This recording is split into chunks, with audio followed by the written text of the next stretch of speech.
en Colombia, aparece primero el Sistema General de Seguridad Social Salud, a pesar de que ya en la Constitución del 91 teníamos artículos que hablaban de salud como el 44, el 48, el 49, el 53, pero aparece primero el sistema y hemos venido con el sistema y solo hasta el 2015 reconocemos la salud como un derecho fundamental, una ley estatutaria, pero precisamente esa es la contextualización que quiero hacer en la primera parte. Voy a devolverme muchos años atrás, siendo muy concreto, no en historia, sino en puntos reflexivos, y alguna vez desde Alemania empezó a haber un modelo que llama el modelo bismarckiano. El modelo bismarckiano es un modelo de Otto von Bismarck que nos decía que la seguridad social y la salud, lo que era entre comillas la seguridad social y la salud en el comienzo, era por efectos contributivos. La persona tenía que contribuir, el trabajador era solamente para el trabajador, y Otto von Bismarck creó el modelo de seguro social obligatorio. De hecho, en Colombia entra el modelo a través del Instituto Colombiano de los Seguros Sociales. Entonces, Bismarck apunta a coger algunos temas sociales y los asegura con privados. Y entonces el modelo bismarckiano es un modelo típicamente de aseguramiento y en contraprestación o en contraposición más bien, viene en 1942 William Beveridge con el modelo beberiano, donde dice, no, esto debe ser para todo el mundo, no solamente para los trabajadores, no solamente debe ser contributivo, debe trabajar a través de impuestos, debe haber solidaridad, y etcétera, etcétera, etcétera. Entonces, de ahí en el mundo también aparecen dos sistemas en salud, grandes sistemas que hoy son híbridos y mixtos, pero que uno de ellos se ha denominado el SUS, Sistemas Únicos de Salud, que tienen como base en William Beveridge, o sea, en el modelo del derecho universal, derecho solidario, y otro que es el SAUS, que son los sistemas de aseguramiento universal en salud, que es el típico modelo bismarckiano que tenemos hoy bajo la Ley 100 del 93, un sistema de aseguramiento universal, eso habla de cobertura, y en salud, obviamente. Entonces, Colombia en la Ley 100 del 93 se inscribe a través de dos corrientes, una llamada el pluralismo estructurado y la otra competencia regulada. Se inscribe en la teoría de que eso es mercado, de que es una mercancía, que se puede trabajar regulado por el mercado, de hecho se llama así el mercado regulado del aseguramiento en salud, y esa teoría permite que hayan unos intermediarios o articuladores o promotores, o como se llama en nuestro quehacer colombiano, EPS.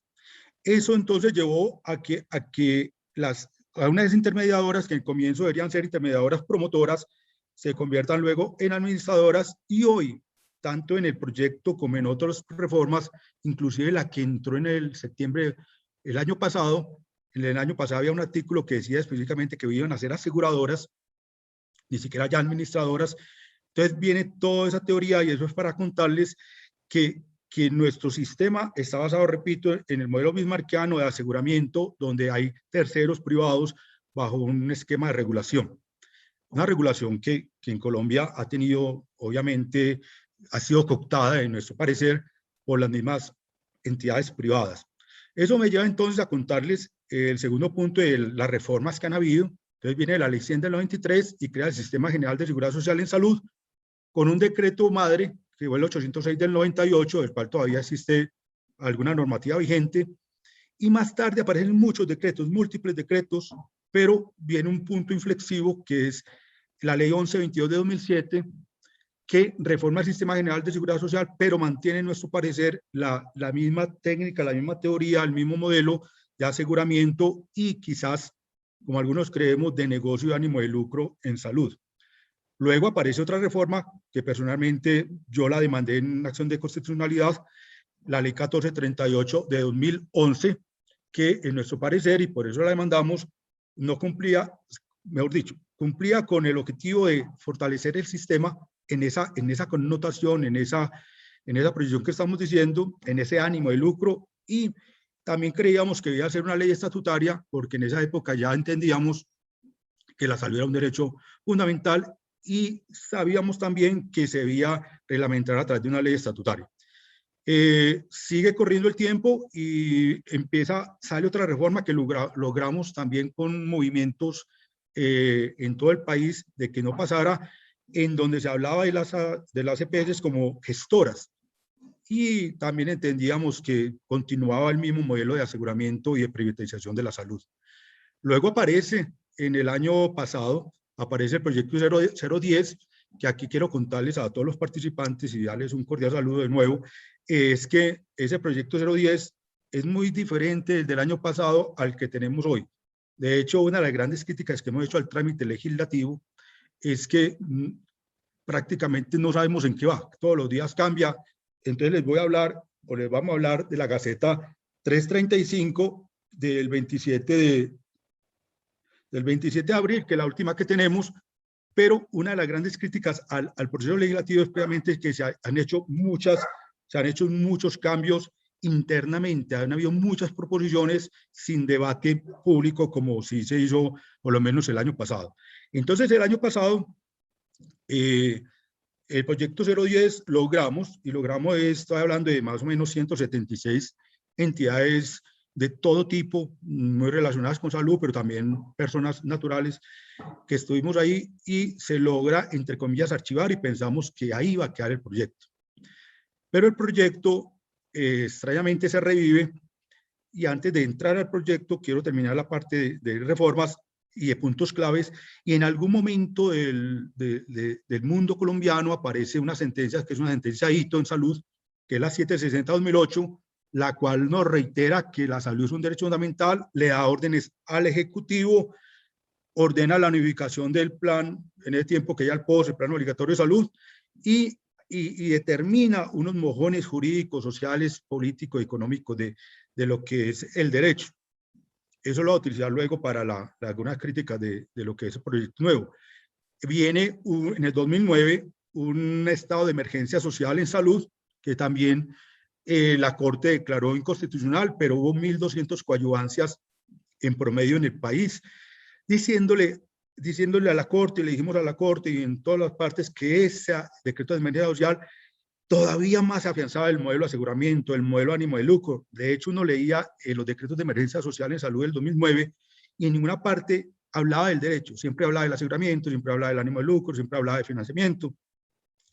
Y se cae la reforma, y nosotros en el 2013, nosotros es la ANSA, la Asociación Nacional por la Salud en Colombia, que éramos 76 organizaciones en promedio, no éramos una organización formal, sino nos reunimos 76 y nos reuníamos en Cali, Bogotá, Medellín, y se presentó un proyecto o una propuesta de ley de la salud, pero fincada no en el aseguramiento, sino fincada en el derecho fundamental, en los conceptos y principios, no solamente de lo que después se volvió la ley estatutaria, que en ese tiempo eran los principios de la observación 14 del Pacto Internacional, pero también de todo lo que se ha recogido jurisprudencialmente y el bloque de constitucionalidad que en ese momento ya entendíamos. Ese proyecto hoy en día podría ser una propuesta de una no reforma, sino una transformación del modelo de la salud en Colombia. Repito, antes de salir la estatutaria, ya nosotros decíamos en el proyecto de ley estatutaria,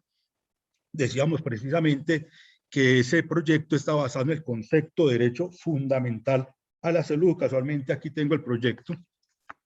Este fue el que presentamos en el 2013 y creamos, repito, nos salimos del modelo de aseguramiento, pero lógicamente por muchos intereses en ese momento no pasó la propuesta, y por el contrario, como les dije, salió la ley 1438 en 2011. Viene un momento muy inflexivo en Colombia, que es la ley estatutaria, como se llama ahora, la ley 1751 de 2015, con una sentencia que yo invito siempre, porque la sentencia me gusta más que la ley, y es la sentencia C313 de 2014, C313 de 2014, que esa sería, en mi concepto, y perdóname la expresión no jurídica, la madre conceptual del derecho fundamental a la salud, no solamente del sistema. Y esa sentencia, entonces, trajo algunos condicionamientos muy importantes, y les quiero contar en este momento histórico rápido que estoy hablando. El gobierno de ese momento no quería firmar, una vez la Corte dijo que era exequible condicionalmente, no quería firmar porque no correspondía a lo que la Corte condicionó al propósito en ese momento del gobierno de ese entonces, porque el gobierno de entonces quería una ley estatutaria que afinara todavía más el Sistema General de Seguridad Social en Salud, afincado en el aseguramiento y en el ánimo de lucro, en nuestro concepto. Bueno, vienen después mucha reglamentación.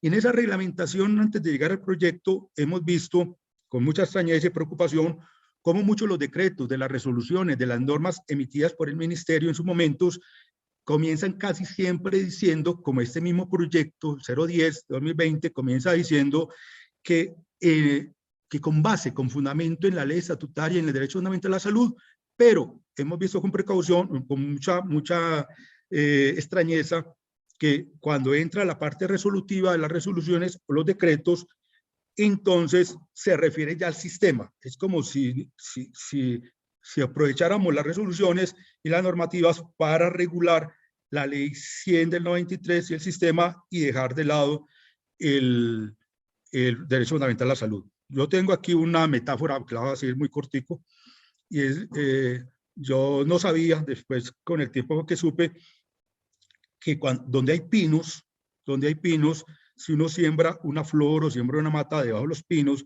normalmente el pino, lo que va soltando, no deja crecer la mata. De hecho, pues aquí donde yo vivo nos tocó aprender eso. Y eso es para el símil y la metáfora de que como Colombia fue primero la teoría del sistema, la teoría del aseguramiento, la ley 100 del 93, muchos de nosotros crecimos en términos pedagógicos y académicos con la ley 100. Entonces, cuando aparece la mata bonita, que es el derecho fundamental a la salud, el pino, que es ese modelo que algunos piensan que es inquebrantable, que no se puede modificar, entonces no deja crecer el derecho fundamental a la salud. Y el derecho fundamental a la salud es un derecho inherente a la persona humana. Por eso creemos que no solamente debe haber una reforma, diría yo, sino, reitero, una transformación del modelo. ¿Y por qué lo digo? Porque cuando uno habla de todo lo que ha pasado, de hecho tenemos una estadística, una sola, el 85.32% de las acciones de tutela en salud en Colombia, que en promedio se coloca una cada 3 minutos, ese promedio en el 2019, porque 2020 no ha salido todavía el estudio de la Defensoría del Pueblo, un estudio de todas las tutelas que colocan en Colombia en salud, de todas, no solamente las que revisa la Corte, nos muestra un 85.32% de tecnologías y servicios que sí están incluidos en el plan de beneficios, que sí están. O sea, que nos están diciendo que ese 85.32% es de eventos que están en el plan de beneficios, que ya los pagamos, que se pagaron a través de aportes o que se pagan a través de la compensación o la cuenta de solidaridad en el régimen subsidiado y en general en el sistema. Pero entonces con ese sentido, hablamos de una transformación y voy a tocar con ese marco teórico los principales puntos que de lo que conocemos hoy del proyecto de ley 010 de 2020, entonces creemos que nos ha impactado, nos parece extraño y creemos que por eso el proyecto debería ser archivado del todo, a pesar que ya tuvimos noticias de que se van a hacer audiencias públicas. Eso significa de pronto que no es el tiempo para que el proyecto camine y se hunda, pero le estamos diciendo a Colombia, y le estamos diciendo al Estado y le estamos diciendo al gobierno, es que una cosa es que a uno le digan, ese es el proyecto y hable Soler, y otra cosa es que en un diálogo social nos sentemos antes de un proyecto a definir unos mojones entre todos. Porque yo pongo otro símil muy sencillo, cuando me presentan un proyecto con un enfrentado, es como si enfrentaran una mesa y me dicen, bueno, ¿qué quiere cambiar de la mesa? ¿Y quién dijo que yo quiero la mesa? Porque no quiero otra cosa, no quiero una silla, no quiero algo más, pero eso debe ser de un diálogo social previo, no posterior, como estamos acostumbrando en Colombia. Entonces nos dicen que claro, que entremos a discutir, a analizar, pero sobre un proyecto ya establecido. Ayer nos decía alguien en una ponencia donde estábamos, y quiero decirlo aquí para desahogarme entre otras, él nos decía que es que los que estamos hablando en contra de la reforma, voy a decir textualmente lo que él dijo, o lo voy a decir como yo lo quiero decir, el no estar de acuerdo con la reforma no significa que estamos de acuerdo con el modelo del Sistema General de Seguridad Social creado por la Ley 100 del 93. Porque él decía que los que no estábamos de acuerdo con la reforma, con esta reforma, entonces estábamos de acuerdo con la Ley 100. No estamos de acuerdo con la manera en que se ha hecho, con la forma en que se ha propuesto. y con algunos puntos que voy a solamente a puntualizar 5 punticos.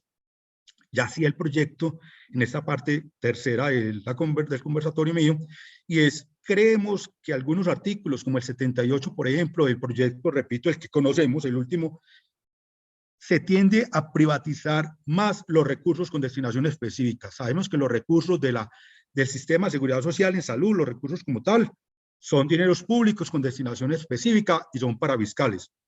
Y ahí se crean una serie de matrices y una serie de cosas que, si uno lo mira a la luz de todo lo que he hablado, nos da la idea de que se privatizan, pero es que el proyecto 010 del año pasado sí decía específicamente que, como iban a ser aseguradoras, ya no administradoras ni EPS como los conocemos, sino aseguradoras, y iban a tener un pago de prima, que lo que nosotros pagamos por aporte iba a ser una prima.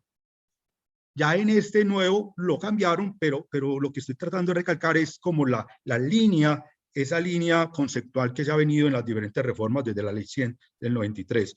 Otro que nos preocupa es que entraron un capítulo de declaración de emergencia sanitaria.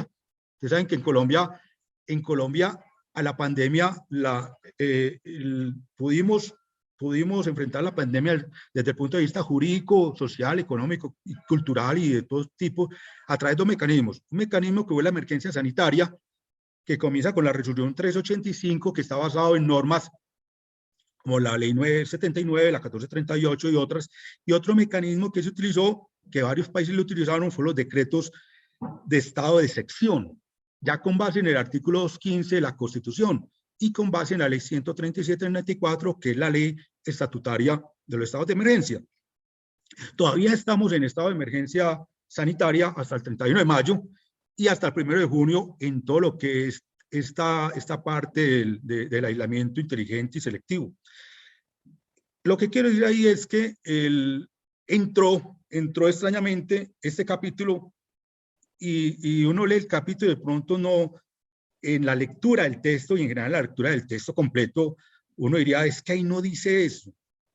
Pero lo que yo quiero resaltar es que, a pesar que no lo diga, es el espíritu que hemos entendido en toda esta historia que hice rápidamente, es que ese capítulo, por lo menos pensaría yo, que no tiene unidad de materia con la misma proyecto. No tiene unidad de materia. Pero por otro lado, uno siente que lo quieren elevar a ley para de pronto evitar lo que pudo haber pasado en los decretos de emergencia social en general, con estos decretos que tenían un control previo cuando eran los decretos de estados de excepción, y que ahí entró mucha parte, y que de pronto pensaría uno que puede ser una forma de hacerle esguince a un control previo de estados de emergencia. Pero bueno, pero sí pienso que ahí no hay unidad de materia en ese proyecto. Otra cosa que nos preocupa es que el proyecto vuelve a la teoría del plan único de beneficios, y se le olvida al proyecto, se le olvidó que la ley estatutaria en el artículo 15 habla de un plan de beneficios integral y que solamente tiene algunas exclusiones. Pero aquí volvemos a la teoría del plan único de beneficios, y algo que me parece también muy inquietante, y es que dice, entre líneas y textualmente, en artículos como el 30 y el 31 de ese proyecto que estamos mirando, el último, dice que será el ministerio con el de Hacienda, el que analizará si se financia o no, o se financiarán ciertas cosas. Eso nos preocupa porque la ley estatutaria dice que el plan de beneficios de salud es integral. También nos preocupa que se le entreguen al Ejecutivo, como en el artículo 51 de ese proyecto, se le entreguen unas competencias que son propios de ley, inclusive ley estatutaria. Y otra cosa que también nos preocupa mucho o dos cosas que están como muy cerquitas, es que según el artículo 76 de ese proyecto, dice que los profesionales de la salud, de las empresas sociales del Estado, pasan a ser trabajadores oficiales. Entonces uno dice, hombre, vamos a acabar a través de una ley de la carrera administrativa propia de lo público, y además que van a hacer con contratos de trabajo. Y entonces, ¿dónde queda el mérito y dónde queda toda esa estabilidad de mérito de carrera administrativa? Eso nos preocupa también mucho. ¿Cómo nos preocupa la parte del artículo 50 donde habla de que las heces, si no son rentables, entonces tienen que liquidarse. Y es que aquí hay una cosa de fondo, y es que desde la ley 100 del 93, en mi criterio, respetando a otros obviamente, yo he sentido que siempre prima más la sostenibilidad financiera que el derecho. Y no es que yo esté en contra de que las entidades sean financieramente, tenga fortaleza, que haya dinero en el sistema. No, yo no estoy en contra de eso. Lo que estoy en contra es que hemos convertido más importante la sostenibilidad financiera que el mismo derecho. Entonces, como decía un amigo en estos días en otra conferencia, doctor Luis Alberto Martínez, él decía, entonces, según eso, si tenemos una escuelita donde hayan apenas 10 niños, todavía hay que cerrarla porque no tiene sostenibilidad financiera. O el mismo Instituto Colombiano de Bienestar Familiar. No, es que hay asuntos que son de derecho y son del servicio público esencial que el Estado, pienso yo, tiene que buscar los recursos para sostener. Entonces nos preocupa como esa mirada desde el punto de vista absolutamente, diría yo, financiera. Pero hablando de finanzas, nos dijeron hace 3 días, nos dijo el mismo Contralor y nos dijo en otro evento donde estábamos, nos dijeron que en el año 2019 el sistema estaba manejando en promedio 56 billones de pesos. Entonces diría uno que también todo lo que nos han dicho de la problemática económica y que todos los recursos, porque además uno hace un análisis también histórico de todos los recursos que empiezan a entrar al sistema y los que tienen en estos momentos de fuente de financiamiento, diría uno que si realmente, si entra más plata, ¿por qué tenemos más problemas? Porque realmente hay unas fallas estructurales, y aquí voy cerrando esa tercera parte, hay unas fallas estructurales que ni las reformas anteriores, ni este proyecto de ley, pienso yo, van a solucionar, porque el problema no es, y voy a poner otro ejemplo muy paisa, perdónenme, es que si yo tengo un carro que no le funciona el motor, ¿para qué le cambio una llanta? ¿Para qué lo pinto? Si hay unos problemas estructurales de fondo que hay que transformar, y es donde hablamos de transformar el modelo. Y 2 puntos finales que antes de contarles qué propuesta hicimos nosotros, hemos seguido haciendo. 2 cosas que me inquietan a mí del proyecto es cuando el mismo proyecto dice que desarrolla en el artículo 1, y no estoy mal, dice que desarrolla la ley, el derecho fundamental a la salud. Y entonces yo me pongo a pensar cuando leo todo la reforma dice dónde lo desarrolla, no veo. Siento que desarrolla el sistema porque además trae, si ustedes miran en casi los artículos, siempre habla de palabras que son del modelo del sistema de aseguramiento y que se repiten: riesgo, aseguramiento, financiamiento y compartir el riesgo, matrices, conglomerados, etcétera, que yo no leo el desarrollo de la ley ahí en ninguna parte. Y un segundo punto que a mí me preocupa mucho es que en el artículo 2 del proyecto, que fue cambiado, el proyecto 010 no lo traía, el 010 anterior traía algo más confuso, yo creo que es igual de confuso, pero igual me preocupa mucho, y dice algo como así: el Sistema General de Seguridad Social de la ley, miren lo que dice, el Sistema General de Seguridad Social de la ley estatutaria. Es que la ley estatutaria no es un sistema. La ley estatutaria lo que hizo fue reconocer el derecho, traer algunos mecanismos de garantía. Trae en el artículo 3 que puede haber un sistema, pero confundir en una reforma que la ley estatutaria es el sistema es confundir todas las dimensiones del derecho a la salud. Y esas dimensiones son la dimensión de derecho como tal, autónomo y renunciable de cada persona, la dimensión de servicio público esencial, que va de la mano con el derecho, confundirla con la transversalización de un sistema, que además creo que es un sistema que reitero, debemos revisar, y no sé, parece que hubo mucha falta de reacción, de posibilidad de jurídica, de reacción, pero uno también piensa por qué se hace eso, por qué se asemeja un sistema que además podríamos tener ese sistema u otro con la ley estatutaria, porque además son cosas diferentes y el artículo 2, como ustedes lo pueden mirar, lo dice específicamente. Ya para terminar, y ya para que sepa, doctor Guillermo José, ya escribí a la otra parte que me demoró 15 minuticos. Ya para terminar, sí hemos propuesto. Y una de las cosas que nos han dicho, le han dicho a los que pensamos que esta no es la reforma. Nos dicen, bueno, si no es la reforma, ¿entonces qué? Entonces, ¿qué? Las propuestas que inclusive están en mi libro desde 2011, y repito, en el proyecto de la ANSA, pues obviamente había que mirarlo y reestructurarlo. Ese proyecto de la ANSA fue coordinado por un gran amigo que se llamara Mario Hernández, entre otras que éramos miembros de la Comisión de Seguimiento y Reestructuración del Sistema de la Sentencia 760 de la Corte Constitucional. Pero ¿cuáles son los puntos claves de esa propuesta? O por lo menos los que usted puede encontrar en mi libro al final.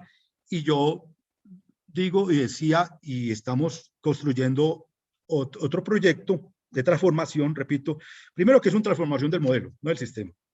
Dos, que debe ser una transformación amplia y pluralista, basado en valores, pero no en el valor de la plata solamente, sino en el valor, en esos principios que hay que retomar de solidaridad de William Beveridge, no los principios de contributivos solamente de Bismarck, como dije al comienzo, basados en que estamos en un Estado social de derecho, y en un Estado social de derecho el modelo de salud debe verse a la luz del Estado social, de la persona, de la comunidad, de la dignidad humana, del principio pro homine, y no solamente el ánimo de lucro como se puede haber visto ahora que se ve en estado de propiedad. Eso es otra cosa del proyecto que me pasaba, y es que el proyecto en algún punto perpetúa, pensamos nosotros, perpetúa la diferencia en capacidad económica, la diferencia entre contributivos y subsidiados.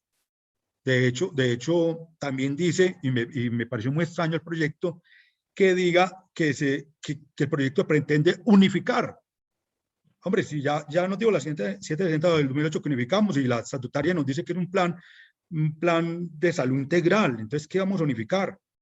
Pero en términos de eso, quiero decir que yo propondría una constituyente, la hemos propuesto desde hace muchos años, una constituyente por la salud, con todos los sectores, con todos. Tampoco sería un cambio automático de un día para otro, sino que lo haríamos con transición, una constituyente con diálogo social anterior a, no posterior como nos lo ha tocado siempre, que esté basado en el derecho fundamental a la salud. Pensamos que sería un modelo único, sin regímenes.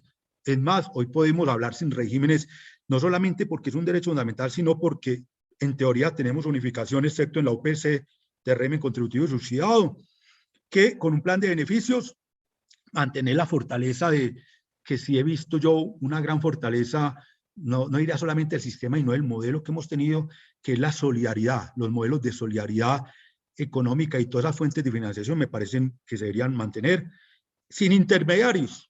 Lógicamente, proponemos por un modelo sin intermediarios, donde los privados no tengan las funciones de intermediación o articulación como ahora, sino que sean prestadores de servicios.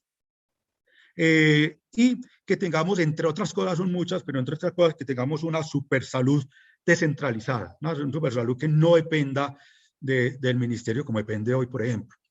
Pero bueno, en ese sentido, entonces, pensaríamos que la salud pública, que es para cerrar con las preguntas que ustedes hicieron ahora, la salud pública, desde la ley 1438 se logró entrar como unos principios importantes de salud pública.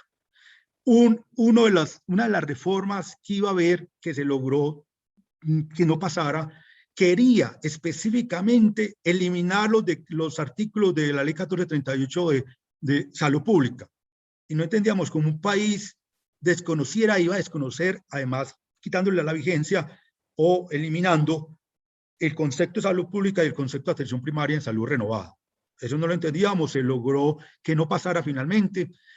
Y ahora en esta reforma vemos la salud pública, o por lo menos nosotros, o yo la veo en un segundo plano, sigue siendo la cenicienta, sigue en mi criterio fortaleciéndose el concepto de aseguramiento, el concepto de la enfermedad como centro, más que la salud pública en los conceptos de promoción de la salud, prevención de la enfermedad, atención primaria en salud renovada como una estrategia, y obviamente en todo lo que incluye la salud pública. Aquí yo prácticamente, la verdad, no la veo que inclusive se privatiza. Lo otro que hablamos era del financiamiento, que fue la pregunta que ustedes hicieron. El financiamiento, creo que también, como se hizo o como se ha hecho con los modelos, del Sistema General de Seguridad Social, y esto es un financiamiento muy dirigido hacia entidades privadas. La ley de punto final de la ley 1955 del Plan Nacional de Desarrollo y su desarrollo en pandemia fue muy ligada o fue dirigida hacia entidades privadas más que a entidades públicas en lo que nosotros pudimos percibir, y que, reitero, el modelo de aseguramiento de nosotros debe cambiar. Y es que lo hemos tratado, uno podría decir, hasta el modelo de aseguramiento en sí mismo, de pronto hasta no es perverso, pero la forma que lo hemos hecho como si fuera un aseguramiento de tipo privado, como si estuviéramos asegurando un carro, en donde usted asegura un carro y si se choca y si no tenía una llanta no se calibraba, estoy hablando cualquier cosa, entonces le dicen que no, aquí estamos hablando del derecho fundamental a la salud de colombianos y residentes en el país. Quiero finalizar diciendo que creo que tenemos las bases, tenemos el derecho, tenemos las concepciones diferentes para una transformación del modelo y no solo para una legalización de conceptos que ya venían en otras leyes, que además, si uno mira la reforma, tanto la primera como esta, de Proyecto 010, trae conceptos que ya estaban en otras leyes y que no hemos cumplido además. Entonces dice uno, ¿por qué los vamos a traer en esta reforma si siquiera no la hemos cumplido? Debemos cumplir, debemos tener en cuenta el derecho fundamental a la salud, el derecho humano, el principio pro homine, la dignidad humana, y creo que nos merecemos un mejor país con un diálogo social tranquilo y pacífico. Muchas gracias. Doctor Jaime, muchísimas gracias por su intervención. Realmente nos contextualiza de una manera bastante amplia y detallada sobre el modelo actual que tenemos en vigencia y asimismo sobre unos cambios estructurales que se pudieran presentar, al igual que las diferencias existentes entre ese modelo y asimismo el derecho fundamental a la salud, ¿no? Bastante particular que nuestra Constitución del 91 inicialmente no nos estableciera la salud como un derecho fundamental, sino que haya tenido que ser la misma Corte, a través de su jurisprudencia tan maravillosa y posteriormente de una ley, quien nos tenga que decir que la salud es un derecho fundamental. Guillermo, si me permite un segundito de eso que estás tú diciendo, una de las propuestas iniciales mías, y siempre lo dije así, aunque me parece muy bueno la ley estatutaria, es que, hombre, si entendíamos, como tú lo dices, que es un derecho fundamental, que así lo entendía el mundo, la Organización Mundial de la Salud desde 1946 dijo que era un derecho fundamental, en 1948 lo dijimos, en el Pacto Internacional, en el artículo 12, lo dijimos, la observación 14 del 2000 lo dijimos, y sin embargo nosotros nos metimos en el cuento que solamente era un servicio público, como una mercancía. Pero entonces, en una de las propuestas que está incluida en mi libro, Los Muertos del ICIEN, que es la primera propuesta, y yo lo redacté inclusive, y lo sigo pensando, y voy a explicar por qué rápidamente, es que ni siquiera una ley estatutaria, sino un acto legislativo donde una vez y seriamente le dijéramos al país, la salud es un derecho fundamental. Porque inclusive, Guillermo, a pesar de que en el artículo 44 dice que la salud es un derecho fundamental para niños, niñas y adolescentes, tampoco le creímos. ¿Y qué me preocupa? ¿Por qué va el sentido? Porque alguien dirá, ya tenemos una estatutaria, pero es que en un congreso en estos días oía a alguien diciendo que una estatutaria se tumba con otra estatutaria, y eso es cierto. Y si alguien le da por tumbar la estatutaria diciendo otra vez que es un derecho social, económico, cultural, de segunda generación, o eso que o prestacional, a sabiendas que la Corte, como tú lo acabas de decir, en una sentencia, muchas, pero en una que salió la semana pasada, la 090 del 2021, reitera que todos los derechos son fundamentales y que algunos tienen una dimensión de servicio público esencial, pero que todos son fundamentales, interdependientes e indivisibles. Entonces diría uno, porque si hemos hecho tantos actos legislativos, como 55 que llevamos, ¿por qué no hacemos uno diciéndole, es que esto es de verdad? Aunque yo diría que por principio de progresividad y no reversibilidad, los colombianos en ningún momento podríamos dejar que por resoluciones, decretos o reformas nos volvieran a llevar al concepto de que no es un derecho fundamental y seriamente fundamental, Guillermo. Muchísimas gracias, doctor. Doctor, sabemos que tienes un compromiso Sí. académico. Quisiera robarte un minutito final frente a una pregunta que tenemos por parte de nuestro público bastante interesante. La pregunta concluye en que pues, conocemos que hay una multiplicidad de inconvenientes que se vienen presentando y que el Sistema General de Salud pues no ha aportado en algunas circunstancias unas soluciones efectivas frente a la prestación del servicio.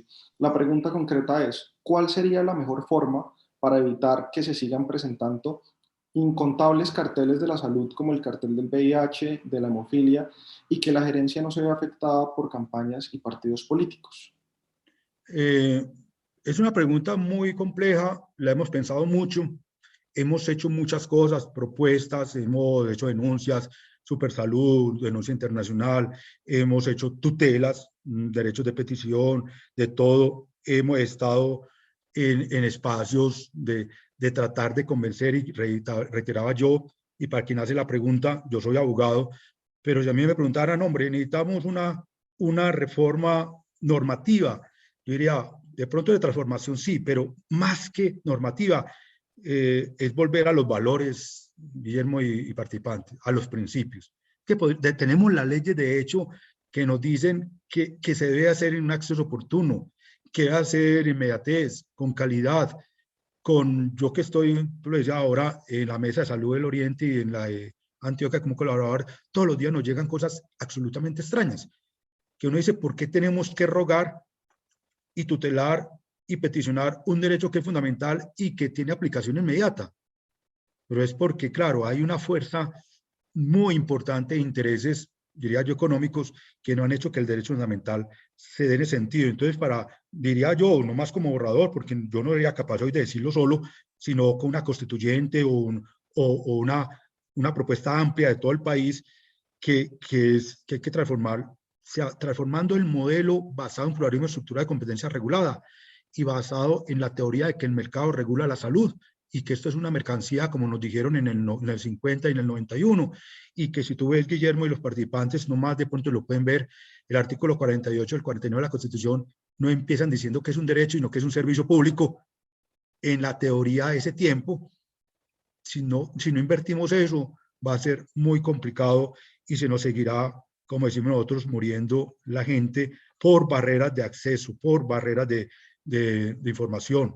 Y aquí quiero decir algo que, Guillermo, discúlpame, ya va a terminar, que algo que yo creo que es importante y es que a uno le dicen, hombre, es que tenemos un 97, 98% de cobertura en el sistema. Y Guillermo y todos, eso es cierto. O sea, teóricamente, dentro del modelo del que hablé en la primera instancia, el modelo de los SAUS, Sistema de Aseguramiento Universal en Salud, que se basa en la teoría de los seguros, claro, los seguros hablan de cobertura, y eso es cierto, pero el derecho no solamente habla de cobertura, el derecho habla de accesibilidad, habla de equidad, habla de oportunidad, y ahí es donde los colombianos, y con base en la pregunta que están haciendo, los colombianos y colombianas no hemos podido, y digo todos, porque esto es la salud de todos, no hemos podido pasar el puente del derecho fundamental formalmente en una norma al derecho fundamental en materialidad y acceso real o efectivo o fáctico, como se dice. Ese puente todavía, porque además algunas entidades, como nos lo dijo el mismo ministro cuando salió la ley 1751-2015, nos dijo, es imposible cumplir, eso no se puede, y empezó a sacar normas contrarias. Otras cosas que hemos hecho, obviamente, son las demandas de constitucionalidad, las de nulidad. Una cosa que en la pandemia yo le escribí al señor ministro y al señor presidente de la República, de algo tan simple como esto. Si ustedes miran uno de los decretos de emergencia social, perdón, de estado de excepción, sobre todo el primero, el 417, si no estoy mal, y miran el artículo 3 de ese decreto y otros decretos, y miran un concepto que nos mandaron hace poquito, nos enviaron hace poquito del ministerio, y de otra entidad, dice la salud para proteger la vida como derecho fundamental y la salud en conexidad con la vida. Entonces, inclusive otra forma de hacer que esto funcione es que nosotros mismos cambiemos el concepto de que es que eso no es conexo en el sentido de antes, de la conexidad y que esto no era fundamental. Hoy es un derecho fundamental. Y ya no, si me permite, ya me emocioné 2 minuticos para irme. El libro mío se llama Los muertos de la 100 y va a explicar una razón sencilla y por qué le escribimos al ministro y al presidente y decimos no se puede colocar otra vez conexidad ni extensión. Hay que colocar derecho fundamental a la vida y derecho fundamental a la salud, además autónomo e interdependientes. Y es que en ese tiempo, si tú recuerdas, Guillermo y todos, y José, para tutelar la salud en general había que fundamentalizar la vía conexión. O sea, decir que, que esa persona se le deterioraba la salud, posiblemente perdía la vida. Y como la vida era un típico derecho fundamental, entonces se arropaba con la conexidad, porque el artículo 86 de la Constitución, mal entendido también creo yo, pero eso es un criterio muy personal, decía que solamente se podían tutelar los derechos fundamentales. Claro, entonces como la salud no era en teoría un derecho fundamental, por lo menos formalmente hasta el 2015, entonces el juez de primera instancia, estoy hablando de un caso real muy rápidamente, entonces esta señora, tutelamos por ella que tenía un cáncer en la cara, un CA, tutelamos, y el juez de primera instancia le dijo que no había conexidad. En ese tiempo no era tan fácil ingresar al régimen subsidiado como hoy, todas esas cosas que hoy pueden tener más facilidad, pero entonces impugnamos y el juez de primera instancia también dijo no hay conexidad. Imagínense, una señora con un CA de cáncer con metástasis ya. Sube a la corte y la corte la selecciona para revisión y la corte saca el fallo, emite el fallo y dice arriba carencia de objetos. Y carencia de objeto, Guillermo, era que doña Margarita se había muerto ya. Y entonces por un concepto de conexidad, por un concepto de extensión, dejamos morir gente y agravar. Por eso volvemos a decir, también es que todos nosotros entendamos que es un derecho fundamental a la salud, autónomo, renunciable en lo individual y en lo colectivo, y así lo defendamos como personas y como sociedad, Guillermo. Muchas gracias. Muchas gracias, doctor Jaime, muy amable. Sabemos que tengas ese compromiso y nos has regalado unos minutos de más para compartir tu amplia experiencia en este sector. Gracias también a Edgar, quien nos formulaba, Edgar Esteban Marín, quien nos formuló la pregunta. Y asimismo, hace un instante, Angélica Acevedo, pues te envía un saludo manifestando, doctor, que es imposible olvidar su libro Los muertos de la ley 100, ya que seguimos privilegiando el aseguramiento con el modelo de intermediación en salud. Muchas gracias, saludes, cuídense y muchas bendiciones. Muy amable, doctor, Muy amable por la invitación. gracias por acompañarnos. Y damos ahora paso al doctor José de la Rosa Pavón, no sin antes recordarles que pueden formularnos sus preguntas a través del canal que tenemos vía Facebook. Asimismo, los invitamos a seguir nuestras redes para que estén muy atentos y muy pendientes de toda la programación que tendremos en el marco de estas actividades. Pueden seguirnos en Facebook a través de Facultad de Derecho, USTA BGA. Doctor José de la Rosa, hemos tenido la oportunidad de escuchar al doctor Jaime, quien nos pudo contextualizar de una manera muy amplia y asimismo muy detallada los aspectos básicos y estructurales de lo que se entiende por el sistema de seguridad social sobre la base de uno de sus grandes pilares, que es la salud, y nos ha podido mencionar algunos de los referentes y de esas reformas también estructurales a este sistema en el marco de este derecho fundamental. No sé si le gustaría iniciar esta intervención con algún comentario adicional frente a lo que hemos tocado hasta el momento. Muchas gracias, doctor Guillermo. Muy buenos días para todos los asistentes, para toda la comunidad universitaria. Saludar de manera especial a las directivas de la universidad, al padre rector, al padre Mauricio, el decano de facultad, el doctor Juan Pablo, la doctora Carolina, a todo este gran equipo interdisciplinario que ha querido aportar en este momento coyuntural frente a algunos temas que son bien importantes. Y para la comunidad académica, pues también es preponderante que nosotros, pues de primera mano, tengamos a personas que puedan compartir precisamente esas experiencias, porque aquí lo que tenemos es sencillamente situaciones que se han vivido y que a veces nosotros no entendemos ciertas circunstancias de cómo es el manejo de todo lo que significa la aprobación de un proyecto de ley o de una norma. Entonces, agradecerle de manera especial al doctor Jaime Gañán, toda una autoridad en este tema. Es una persona muy conocedora, estudioso, que permanentemente ha estado al frente de todos estos procesos y de evolución en el sistema de seguridad social, particularmente en el tema de salud. Él recoge, o sea, es difícil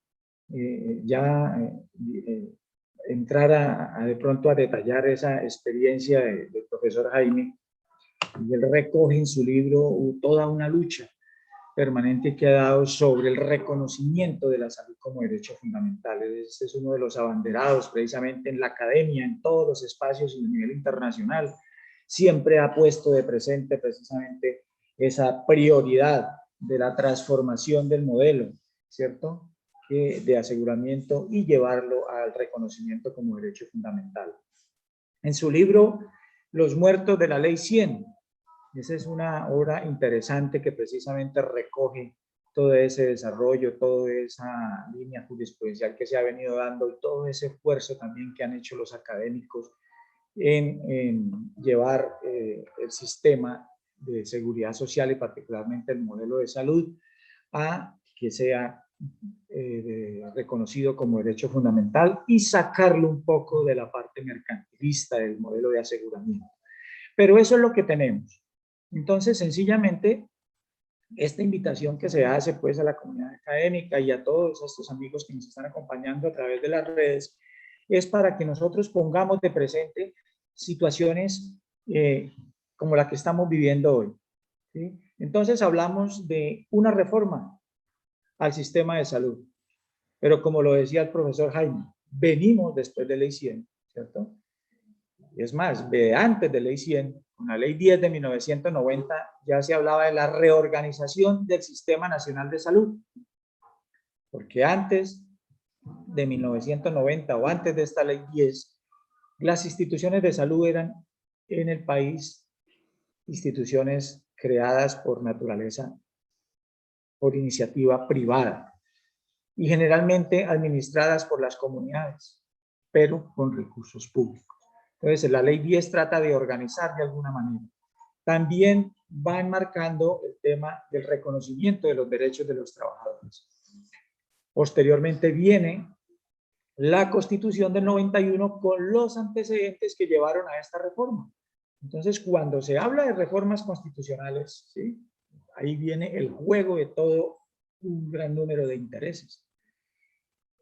Eso de proponer la reforma constitucional implica tener claramente establecido qué es lo que queremos. Yo recuerdo mucho cuando se estaba discutiendo la Ley 100 de 1993, el ministro de Salud de la época era el doctor Juan Luis Londoño de la Cuesta, un economista, y que se hicieron algunos foros también. Y en estos foros, entonces, uno encontraba un debate abierto sobre el modelo de aseguramiento, sobre cómo se iban a implementar los regímenes y cómo se iban a desarrollar esos principios precisamente que había establecido el mandato constitucional del artículo 48, como hablaba el profesor Jaime. Entonces, fíjese que el debate con los actores del sistema era la negación de la ley como tal, ¿sí?, la negación del cambio de modelo. Pero recuerdo también que decía el ministro, pues, obviamente tratando de captar todas esas ideas y tratando de mirar de la mejor manera cómo estructurar ese cambio, decía, ¿y cuál sería la propuesta?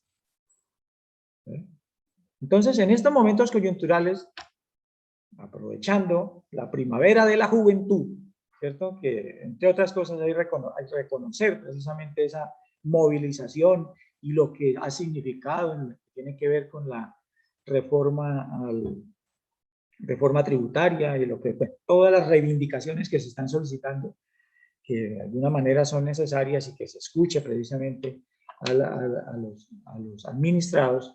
Entonces ¿y qué proponemos nosotros? ¿Ve? ¿Hacia dónde van caminando? Y nos dan una posibilidad de participar. ¿Ve? Estos escenarios son importantes. Estos conversatorios es la forma precisamente de aprovechar, de conocer un poco más, de mirar esos antecedentes y decir hacia dónde vamos y cuál va a ser la propuesta que vamos a hacer nosotros. La academia debe jugar un papel preponderante en estas reformas, porque mire lo que tenemos en el sector salud, que a veces es de muy complejo ese manejo. En el desarrollo de más de 27 años, en el cambio estructural, la complejidad, nos encontramos, quienes estamos de alguna manera trasegando por este medio, con más de 5.200 disposiciones normativas que regulan el sistema. decretos, leyes, resoluciones, acuerdos. Entonces, difícilmente todo está arreglado. Entonces, el papel de la academia precisamente es mirar de qué manera nosotros aportamos en este debate. Y tenemos muchas opciones. Esa participación es tan importante como quiera que se dan los cambios y nosotros a veces no nos enteramos. En este momento estamos hablando de no a la reforma al sistema de salud. Pero como lo decía el profesor Jaime, es el proyecto de ley 010 de 2020. Fue presentado al inicio de la legislatura, el 20 de julio del año 2020. Casi un año que se viene discutiendo y muchos no sabíamos qué estaba ocurriendo. Gracias a toda esta movilización de la juventud, del movimiento universitario, del movimiento estudiantil, sale a relucir.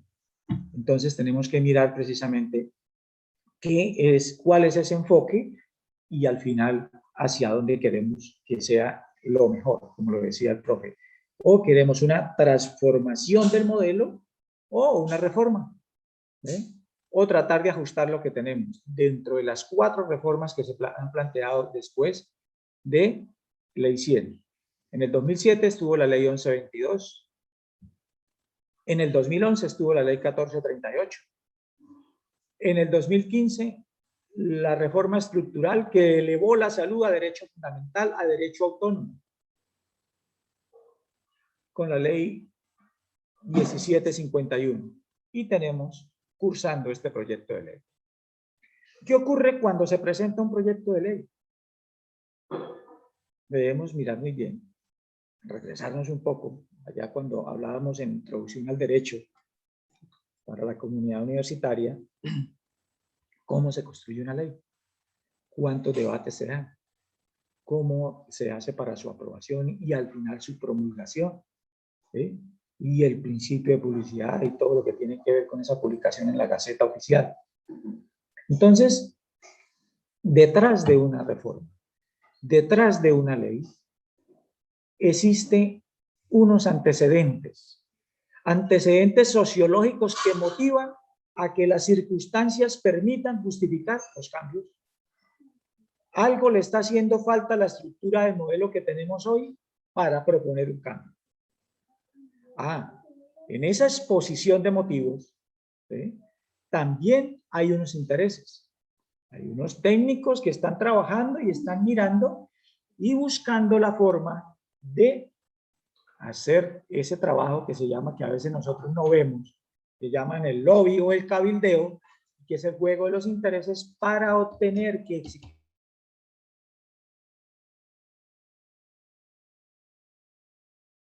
nosotros no lo vemos. Y yo quiero hacer un poco de historia acá sobre esas discusiones, esos debates que se daban en el Congreso con relación a las leyes. Hoy la participación es más abierta, las redes juegan un papel fundamental en todos estos aspectos.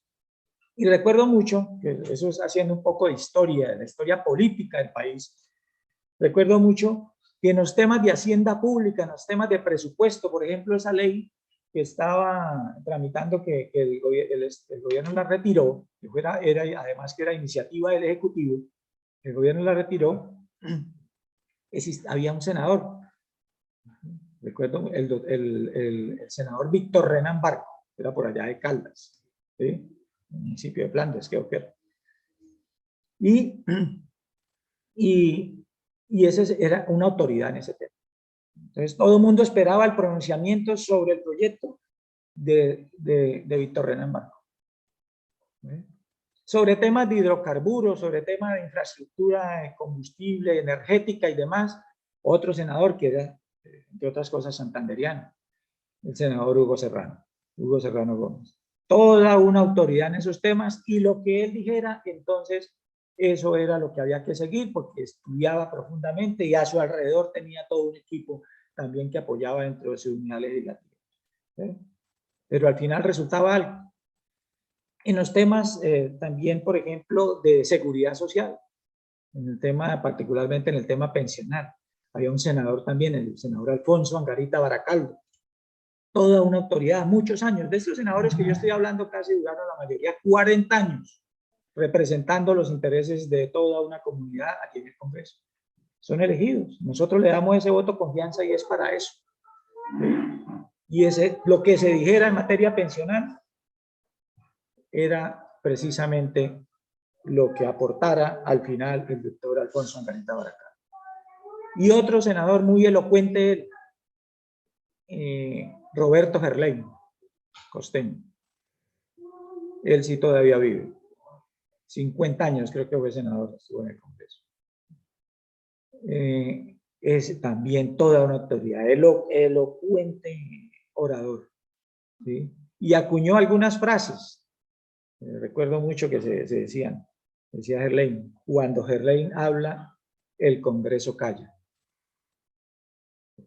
Tenía una capacidad de oratoria impresionante y hablaba de los modelos políticos, económicos y la teoría del derecho, pero de una manera que animaba, que era interesante ver.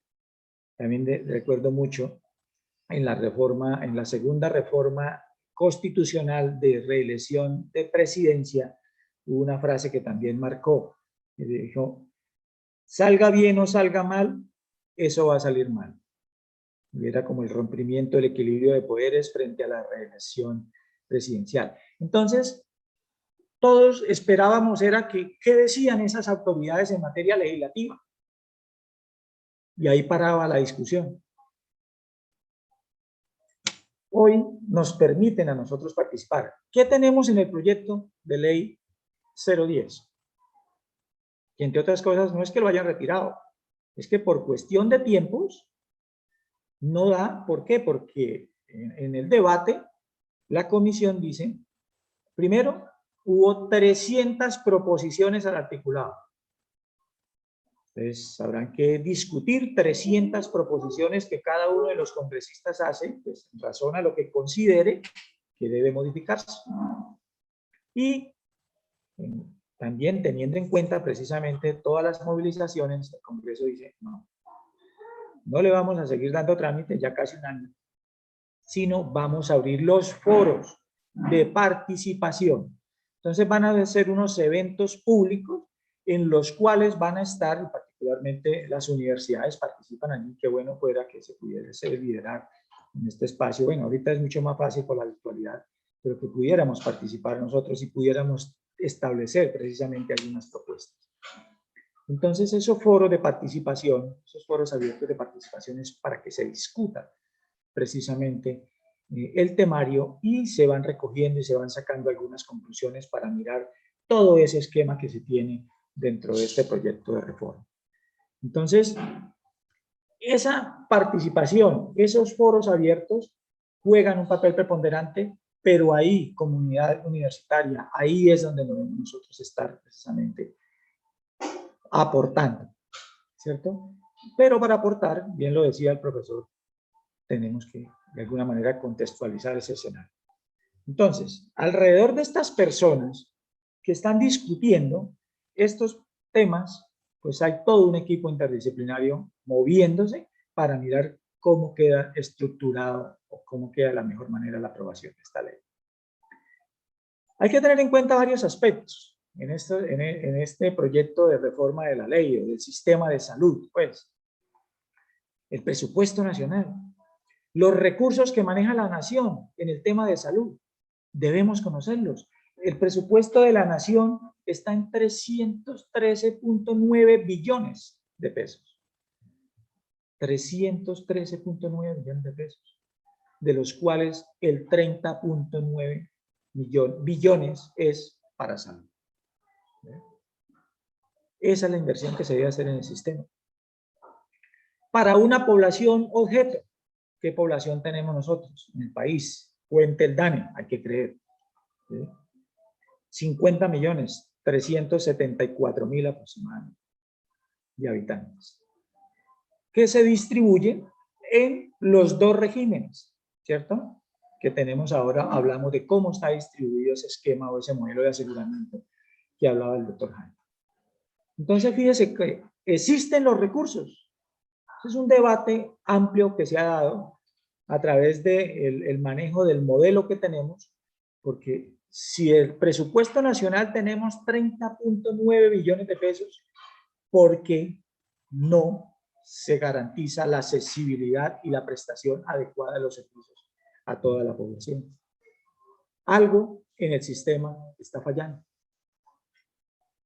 Y sin embargo, estamos hoy haciendo una propuesta que es de modificar, ¿cierto? De alguna manera, a través de una ley, el desarrollo de esta salud. Pues bien. Doctor de la Rosa, discúlpeme, le interrumpo. Al tenor de lo que viene su merced mencionando, hay un ámbito muy importante. Hemos hablado hasta el momento de todas las implicaciones que esto tiene en el marco de los usuarios, de las personas que esperamos acceder a estos servicios de salud. Pero quisiera preguntarle al tenor de este proyecto 010 si con relación al talento humano del sector salud, con relación a esas personas que trabajan en el marco del sector salud, ¿se presenta también algún tipo de reforma o algún tipo de modificación en el ámbito de este nuevo proyecto de ley para poder, digamos, que ver esos dos ámbitos o esos dos grandes sujetos en el marco del sector salud, también los trabajadores de dicho sector? Sí, efectivamente eso hace parte del articulado de la reforma y tiene que ver en dos vías, doctor Guillermo, en comunidad académica. Eso va en dos vías. Uno, que el modelo de atención en salud lo denomina los ponentes la APS, una nueva sigla, ya que en el sistema tenemos IPS, SISBEN, FOSIG, ADRES, o sea, una cantidad de información técnica. Aparece una nueva, ¿cierto? Que es la APS, que es la atención integral primaria en salud. ¿Sí? Esa atención primaria integral tiene un enfoque que va en la salud familiar y comunitaria. O sea, ese es uno de los cambios estructurales que tiene este proyecto de ley. El enfoque de medicina, de salud familiar y comunitaria. Y para que eso se pueda desarrollar, pues obviamente debe darse un proceso de formación del talento humano. Y aquí hay un aspecto muy importante para conectar con la pregunta que tú me hacías sobre los trabajadores del sector. Entonces, cuando se quiere trabajar precisamente sobre la promoción de la salud, ¿sí?, y la prevención de la enfermedad, que eso es atención primaria, que son instituciones básicas que deben existir en las regiones, ¿sí? Y son unos modelos más pequeños. Hoy tenemos una integración basada en unos niveles de complejidad, ¿sí? Que funciona del primer nivel, segundo nivel, que funciona con 4 o 5 especialidades básicas, el tercer nivel que ya tiene subespecialidades, y algunos hablan del cuarto nivel que ya es mayor complejidad en atención para enfermedades catastróficas y demás, y todo lo que tiene que ver con oncología, diálisis, sanidad renal, medicina nuclear y demás. Entonces, hoy lo tenemos estructurado de esa manera. Pero cuando ya entramos a hablar del modelo de atención en salud, de atención integral primaria, eso obliga y es para lo cual no estamos preparados. ¿Qué obliga? A la formación del talento humano en salud. Ya se está hablando precisamente de quiénes pueden capacitar a las personas que van a desarrollar esas actividades, llámese médicos y paramédicos, en áreas de salud pública, ¿sí?, que es básicamente la atención primaria. Le están dando la posibilidad, y hay una transición de 24 meses para que no solo las universidades, esto pues a manera de desarrollar la parte académica, sería interesante porque nos están diciendo inclusive en el proyecto de ley que las instituciones prestadoras de salud que estén habilitadas y certificadas en el sistema obligatorio de garantía de la calidad que establece el decreto 3100 del 2019, que puedan ofertar servicios de salud, pueden capacitar a estas personas. O sea, hay un mercado importante de personas que tienen que entrar a capacitarse, particularmente los médicos que tienen especialidad en medicina familiar, ¿sí? Y todas estas otras personas que van a desarrollar todo el tema de atención primaria. Entonces, inclusive a las instituciones prestadoras, a las instituciones educativas también debidamente certificadas, pero algo que sí no me parece, creo yo que tiene algo de trasfondo en el interés económico, en el mercantilismo que hablaba el profesor Jaime, y que obviamente no lo podemos dejar de lado en este tema de la libre competencia, es que le están dando esa posibilidad para que las empresas promotoras o las EPS también desarrollen este tema de formación y acreditación o certificar capacidad académica a estos profesionales que van a especializarse para medicina familiar.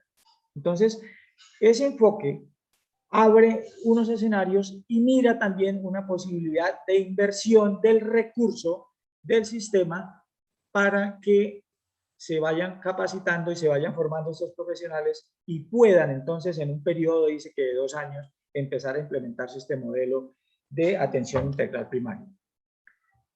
Lo que decía el doctor Guillermo, que estamos conectando precisamente con esa transformación, un cambio en lo que respecta a las instituciones públicas, particularmente con lo que conocemos hoy como las empresas sociales del Estado. Las empresas sociales del Estado son instituciones prestadoras de servicios de salud. Lo que pasa es que son de naturaleza pública y tienen un régimen jurídico especial.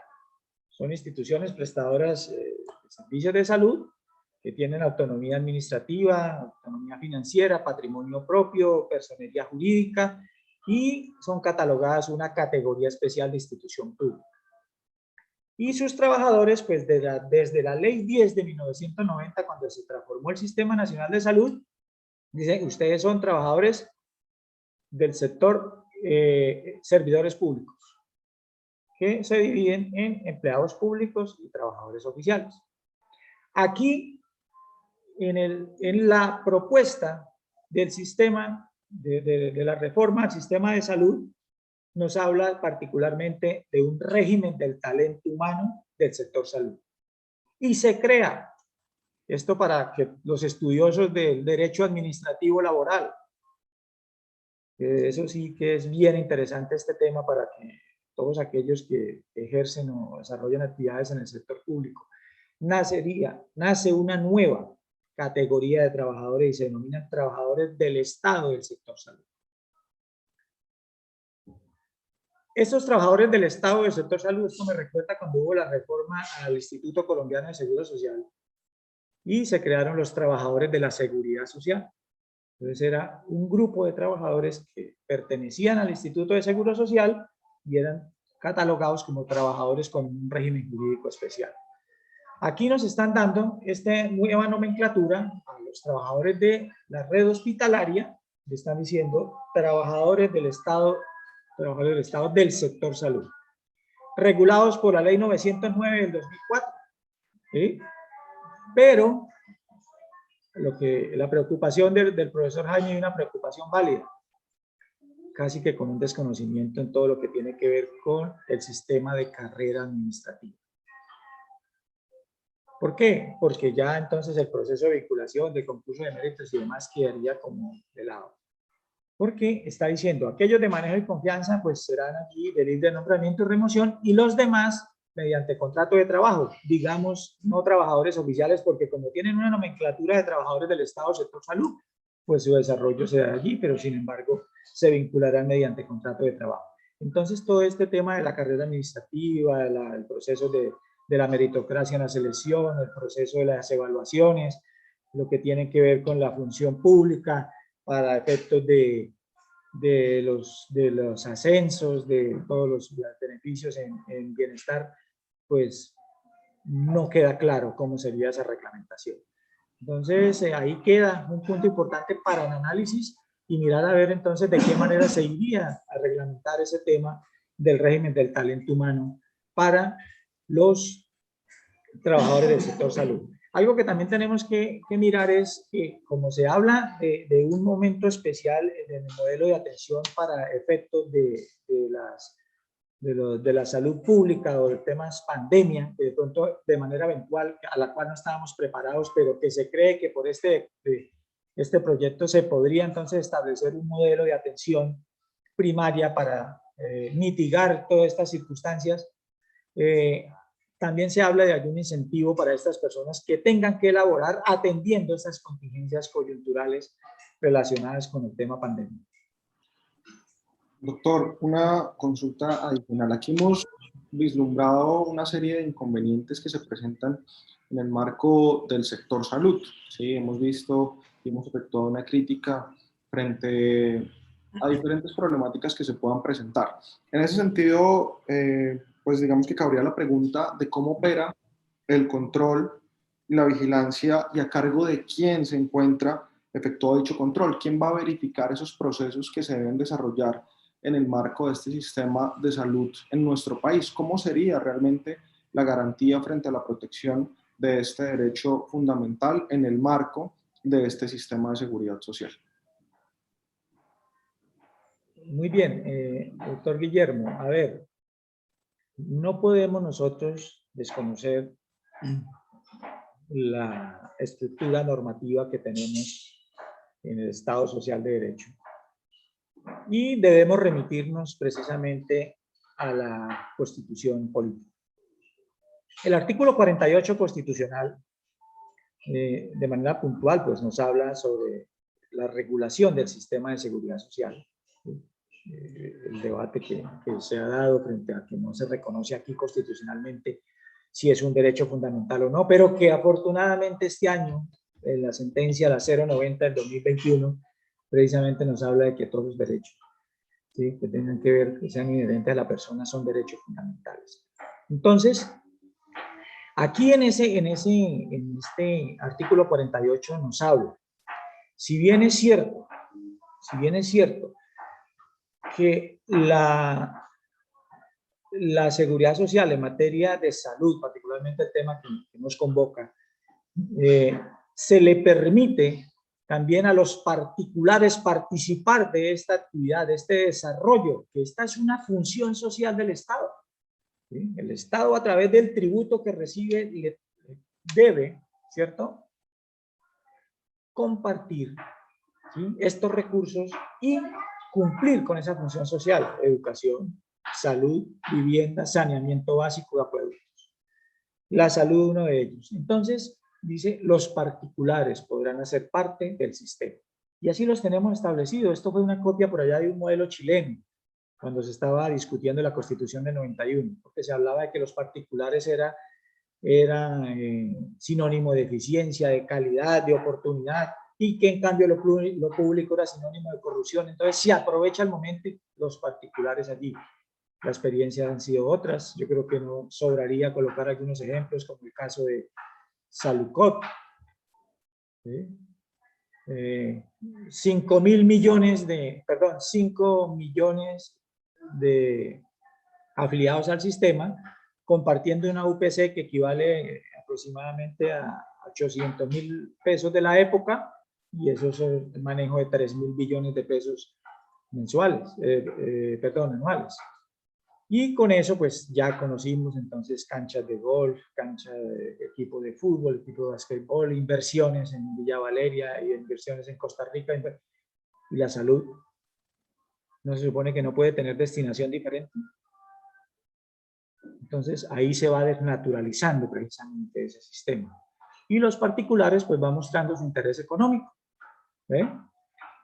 Si bien es cierto que participan estos particulares, no es menos cierto que ese artículo 48 constitucional establece que el Estado tiene la coordinación, dirección y control del sistema. Doctor Guillermo, y cuando habla del control, es precisamente cómo el Estado, que tiene precisamente en su cabeza ese control de tutela, dirección, coordinación y control, lo va a ejercer. Y para eso está entonces la Superintendencia Nacional de Salud. Entonces la Superintendencia Nacional de Salud tiene que jugar un papel más proactivo frente a todas las dificultades. Yo he sido un crítico, a la vez que he sido estudioso del modelo, he sido también un crítico sobre el papel de control de parte del Estado.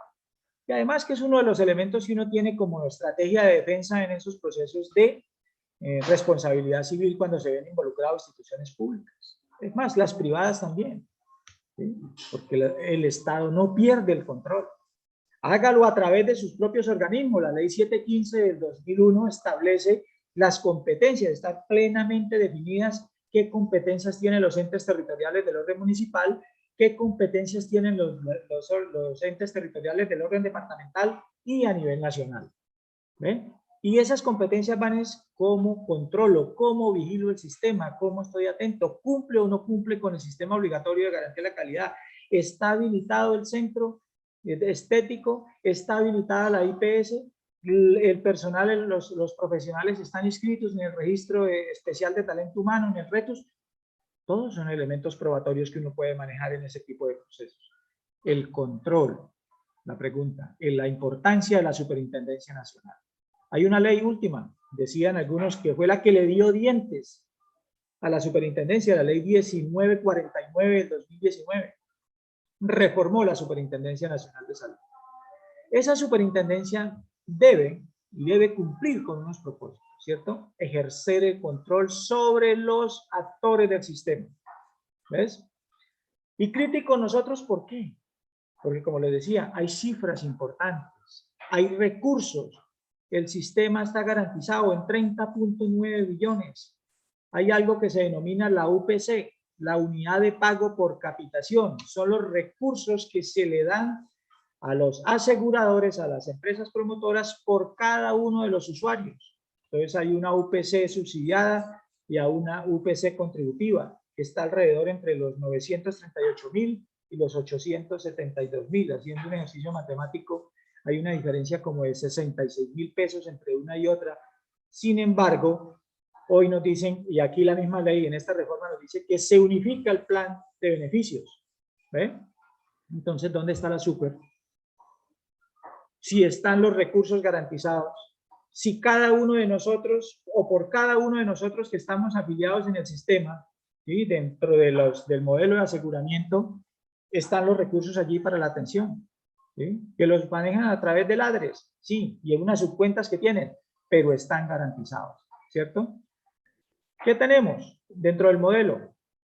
El régimen contributivo, el régimen subsidiado, los que no pertenecen a ninguno de los dos, o sea que no están, población pobre no cubierta con subsidio a la demanda, entre eso está la población migrante, que se les atiende por su condición, se les debe atender, y hay uno muy especial que es el SISTI, el Sistema Indígena Propio Intercultural, que es el que maneja todo el tema de los recursos para esas comunidades, el SISPI. Eso también maneja unos recursos importantes. Entonces, ahí están garantizados los recursos. ¿Qué está fallando en el modelo? Si están los recursos, si está la ley, si está regulado, entonces en alguna parte del proceso algo está fallando. Y esa responsabilidad la puede tener en parte el Estado con el control que debe ejercer precisamente sobre las instituciones. Aquí hay unos aspectos importantes que nosotros a veces no hemos utilizado y ahí lo citaba precisamente el profesor Jaime, de la cantidad de acciones de tutela que se interponen para obtener atención. Yo tengo una estadística reciente que hay 220.000 tutelas que se instauraron por negación de servicio en el año 2020. El profesor Jaime que dice que tiene otra estadística más certera, dice que una tutela cada 3 minutos. ¿Sí? Eso lleva a congestionar, ¿sí? La jurisdicción, el aparato judicial, pero no estamos utilizando, doctores, no estamos utilizando las facultades jurisdiccionales que le otorgó la Constitución y la ley a la Superintendencia Nacional de Salud. Ellos tienen una jurisdicción especial, la facultad jurisdiccional de atender, y están establecidos precisamente en el artículo 30 de la ley 1949 del 2019, cuáles son sus competencias. Allí hay una jurisdicción, nosotros decimos jurisdicción especial, hay un juez de salud. Una jurisdicción especial, juez de salud, falla en derecho. Y es un mecanismo expedito que va a descongestionar la jurisdicción y que podemos obtener a través de esto la aprobación o velar porque se cumpla, porque nos respeten los derechos fundamentales de quienes acudimos, de quienes invocamos ese principio de eficiencia, ¿sí?, que establece la Constitución misma en su artículo 48, que la seguridad social se debe brindar de manera oportuna y suficiente, adecuada, oportuna y suficiente. ¿Qué más necesitamos nosotros si tenemos un mandato constitucional? Debe existir algo de perversidad dentro del modelo. Y ahí ya es otro debate que se está mirando precisamente sobre la participación de los particulares y el flujo de recursos para garantizar que funcione el sistema. ¿Ves? Entonces hay varias circunstancias, pero en relación a la pregunta, doctor Guillermo, ese control está en cabeza del Estado y ese control lo debe ejercer la Superintendencia Nacional de Salud. Pero no podemos dejar de lado esas funciones jurisdiccionales. Ellos fallan en derecho. Es más, si no estoy conforme con esa decisión del juez de salud, voy en segunda instancia, ¿sí?, voy en segunda instancia y me revisa la sala laboral del tribunal superior de cada jurisdicción. ¿Ve? Es una forma de acudir, de ir allí para que el juez laboral, y se preguntarán algunos, ¿cómo así? ¿Por qué el juez laboral? Porque estamos hablando de temas relacionados con la seguridad social. Y la seguridad hacen parte de ese componente del derecho laboral. Entonces, fíjese cómo enlazamos acá y estamos dejando de lado esas herramientas que tenemos nosotros para solicitar que funcione el sistema, que garantice la prestación de los servicios y obviamente nosotros, en nuestra condición de abogados, pues también ver que se están garantizando el cumplimiento de toda esta regulación normativa de la cual estamos aquí para atender. Doctor de la Rosa, muchas gracias por las intervenciones y por la claridad frente a esta temática, frente a estas nuevas posturas, frente a cuáles son nuestros derechos, ¿sí?, en el marco del desarrollo de este derecho fundamental y asimismo cuáles serán los mecanismos para garantizar la efectividad de dichos derechos. Vamos ahora en estos 25 minutos que nos quedan de nuestra sesión del día de hoy, no sin antes recordarle a nuestros asistentes que pueden efectuar sus preguntas a través de la plataforma, que sigan nuestras redes sociales y asimismo que ya se encuentra un link, si son tan amables, podemos diligenciar la asistencia del día de hoy. Vamos entonces a dar paso a nuestra última etapa de este día.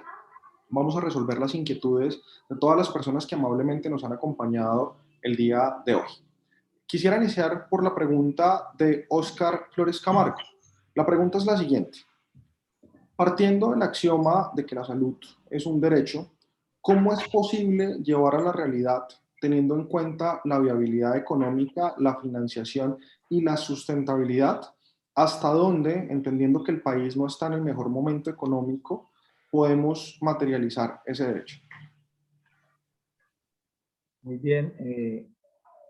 Esto resume precisamente lo que hablábamos de ya, lo importante de que haya claridad de que estamos frente a un derecho fundamental autónomo, de que las personas tengan esa posibilidad de exigir, de que estamos nosotros dentro del mismo modelo asegurados. El modelo de aseguramiento me dice, usted debe estar con el contributivo, en el subsidiado, o alguien responde si no está en ninguno de los dos, si es población pobre no cubierta. Y entonces es el recurso. ¿Cómo se optimiza y cómo buscamos que se haga efectiva precisamente ese cumplimiento? Yo creo que volvemos a lo que estábamos cerrando en intervención, que es el control. El control es importante. El flujo de los recursos es importante. Hay muchas disposiciones. Desde la ley 1122 del 2007, que precisamente veía cómo los recursos del sistema se iban canalizando a través de las instituciones prestadoras, aseguradoras, y no fluyen. Y en últimas, el que tiene que afrontar esa situación es el prestador, la IPS. Yo me enfermo y a mí me asignan una IPS. Si usted tiene algún problema, vaya a su IPS, a la cual está asignado por ahora se está democratizando, se está regionalizando, que entre otras cosas es una de las propuestas que tiene esta reforma del sistema, regionalizarla, ¿sí? Dentro del principio de desconcentración por regiones, o sea, donde allá, por ejemplo, hablemos Barranca Bermeja, entonces no solamente Barranca Bermeja va a mirar acá el manejo de lo que es la jurisdicción del departamento de Santander, sino también tiene que mirar su área de influencia, su entorno, entonces irá Yondó, el sur de Bolívar, parte de Boyacá también, o sea, esa regionalización, cómo va a ser ese flujo de recursos para esto. Entonces, en ese tema de que se está garantizando precisamente esa atención, ¿cierto? Es, ¿por qué la negativa? ¿Por qué me niegan? Eso se denomina, en una práctica equivocada y obviamente repudiable, eso se denomina dentro del manejo de la administración de los recursos de se denomina contención de costos. Si yo niego, ¿sí? Ahí sigue el ejemplo, valga el ejemplo del libro de los muertos de la salud del profesor Jaime. ¿Sí? Si yo niego, entonces voy a insistir en una autorización, todo un trámite, o sea, vulnerando la ley, precisamente la ley, la 1751, que le da esa categoría o elevó a esa categoría de derecho autónomo, la salud, donde no pueden existir barreras de accesibilidad, ninguna. Yo estoy garantizado, alguien paga por mi atención. Así está estructurado el modelo. Entonces, ¿dónde está el problema?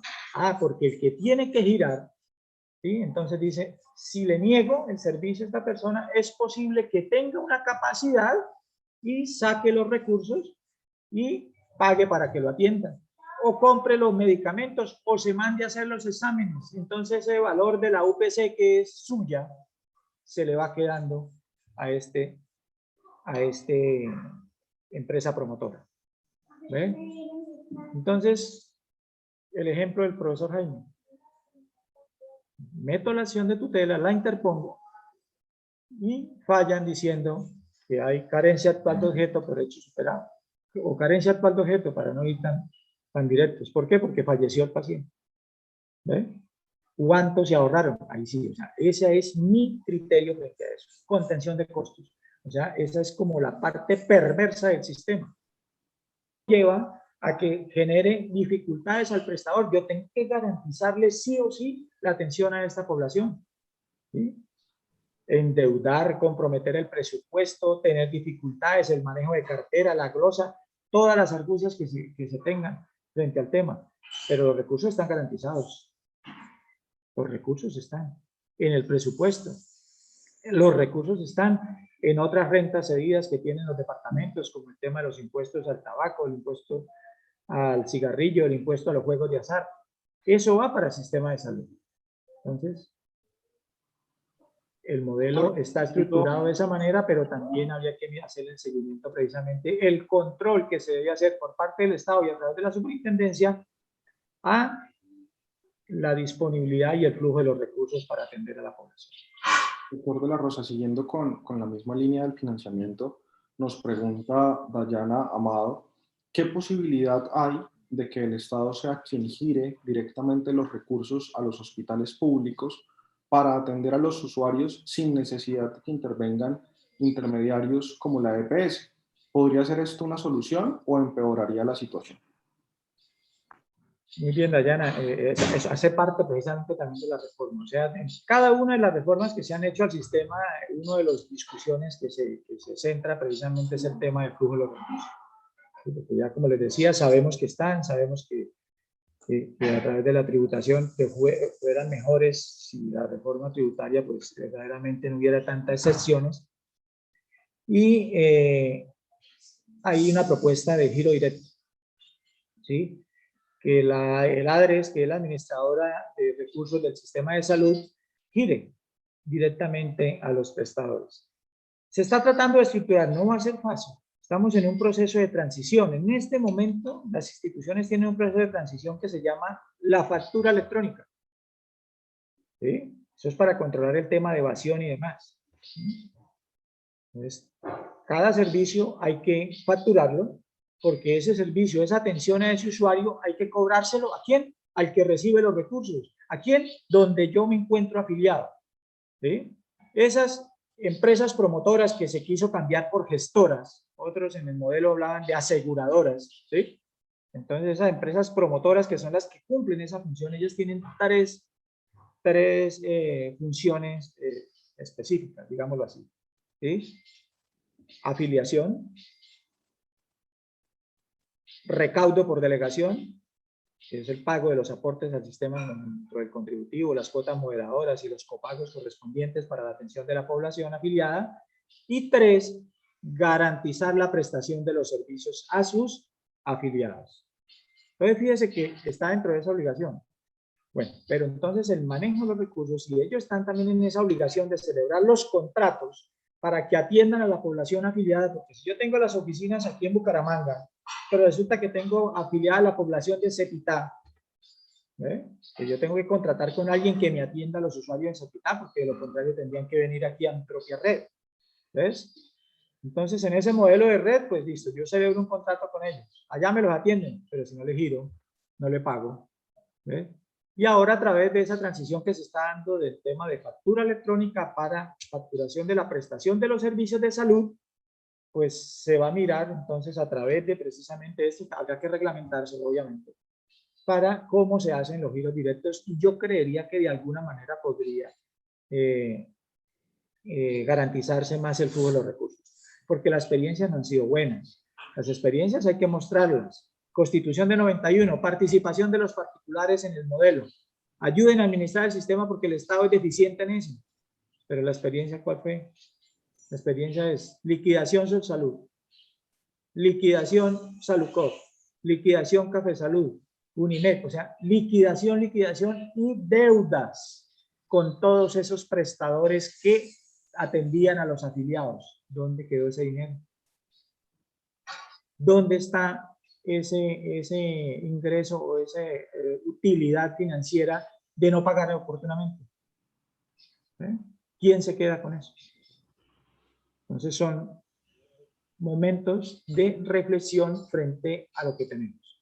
¿Cómo así que tenemos garantizado unos recursos importantes y cómo así que hay unos particulares que se están quedando con esos dineros? Y mientras tanto se nos están muriendo la gente en las puertas de los hospitales. Mientras tanto los programas no se están realizando. Mientras tanto, entonces estamos desviando los recursos para atender otro tipo de contingencias. ¿Ves? Esas son interrogantes que nos deben quedar para la reflexión. Doctor, dando continuidad a esa pregunta de los planteamientos que se encuentra efectuando, nos pregunta John Bueno, si la prestación y administración del servicio de la salud debería en ese caso pasar de los privados EPS al gobierno nacional, o si por el contrario debería continuar en manos de las EPS. Pues a ver, John, el tema es que el cambio de modelo aquí de la Constitución del 91, que se habla de un Estado más comunitario, ¿sí? De las aperturas económicas del modelo neoliberal, porque es que un cambio constitucional precisamente obedece a reformas de tipo político, al cambio de modelo político, al modelo económico, y obviamente aquí era la participación de los particulares en el desarrollo de las actividades propias o del cumplimiento de la función social del Estado. Entonces veníamos de ese modelo del hospital de caridad, de la crisis y de las clínicas, entonces venían allí desarrollándose, y el que tenía dinero entonces iba y acudía al médico particular y demás. Aquí nos dijeron, no, todos tenemos que estar dentro de un sistema que, como les decía y les fijaba ahí, por mandato constitucional del artículo 48 dice que el Estado no pierde su dirección, coordinación y control. ¿Ve? Abramos esa estructura y para facilitar. Hoy tenemos, entre otras cosas, la posibilidad que no teníamos antes. Hoy voy a la clínica y me atienden. Me atienden. Que no sabemos, entre otras cosas, algunos, muchos no saben, y el por qué, ¿cierto? ¿A qué régimen pertenezco? Y a mí, ¿yo por qué tengo que ir a esta clínica y no voy a aquella? ¿Y por qué si yo no tengo dinero voy a una clínica y no se supone que debería ir al hospital público? Bueno, eso hace parte de la red, ¿cierto? De la estructura del modelo. Tenemos esa posibilidad, pero entonces nos debemos preguntar es, ¿y si se está atendiendo con calidad? ¿Si hay oportunidad en la prestación de los servicios? sí se le están entregando a las personas los dispositivos y medicamentos de manera suficiente. ¿Ven? Por lo demás, allí, dentro de todas esas 5.200 disposiciones normativas que yo les hablaba, ya hay regulación, ¿sí? Pero en última estamos acudiendo a los jueces, que los jueces determinen sobre mi patología, a la merced de lo que diga la jurisdicción. ¿Ves? Entonces, reitero, sí, pero hace falta compromiso por parte del Estado. Hace falta precisamente que haya un sistema de vigilancia mejor, y se han tratado de estructurar algunos mecanismos, digámoslo así, para ejercer como el acompañamiento frente al modelo. Eso se ha venido hablando de los comités técnicos científicos, de los comités de participación comunitaria. Eso es un desarrollo del principio de participación que lo establece también la Ley 100. Hoy hablamos de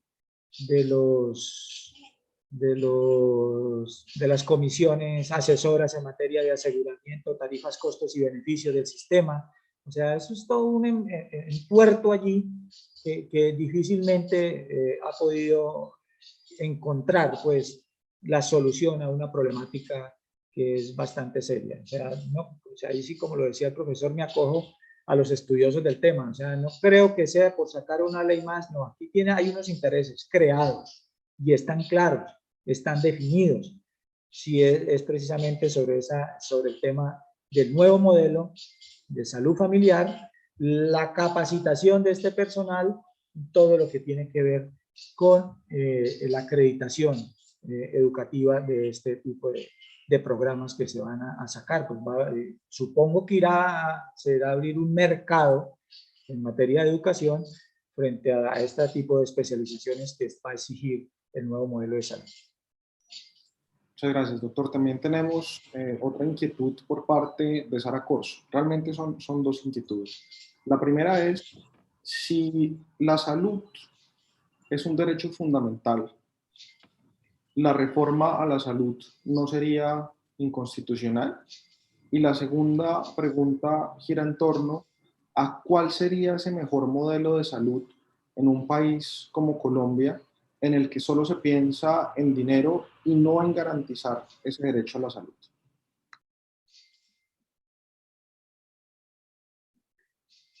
Bien, Sara, el tema de ese enfoque, precisamente de tratar de alguna manera, mire lo que veíamos en la primera parte de la charla con el doctor Jaime, donde nos decía toda la lucha que se dio dentro del modelo de salud, ¿sí?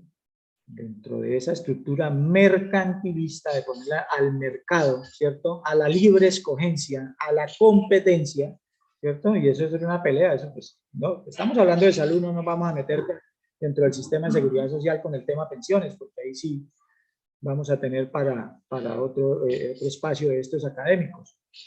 ¿Sí? Entonces ese mercado, ¿sí? De los particulares, ¿para qué? Para afiliar, quiero que sean de mi empresa, de mi empresa promotora, y les ofrezco la oportunidad en la atención, la mejor red de servicios y demás. ¿Sí? Así estaba estructurado el modelo inicialmente. Y una pelea de 20 años para que en el 2015 digan a través de la ley estatutaria, la 1751, que se eleva a derecho autónomo, derecho fundamental. Más de 20 años. ¿Eh? Más de 22 años en esa lucha. Entonces, ahí, ya reconocido como tal, vienen entonces estos otros embates a mirar de qué manera volvemos a recuperar en parte el modelo de aseguramiento. Es que ya se está hablando de garantizar a través de un seguro, de un reaseguro. Y es que no lo dice precisamente la ley así muy abiertamente, pero sí me traslada al plan de desarrollo del presidente Duque, donde me está diciendo que me lo muestran, de alguna manera me lo están diciendo, que tenemos la posibilidad de reconocerle como un beneficio, una compensación a la maternidad a las personas del régimen subsidiado. Entonces eso suena y dice, oiga, maravilloso, una persona del régimen subsidiado a mí me atiende la maternidad y fuera de eso me van a dar, ¿cierto?, una compensación económica. Sí, pero me están remitiendo a el plan de desarrollo. Y en el plan de desarrollo, ¿qué me dice? Podrá, o sea, un parágrafo allí, se podrá, ¿sí?, adquirir como una póliza o un seguro, un aporte. O sea, yo si tengo capacidad, compro. Tengo. ¿Para qué? Para amparar modelo de aseguramiento. Tratar de desmontar derecho fundamental a el tema de económico. ¿Ve?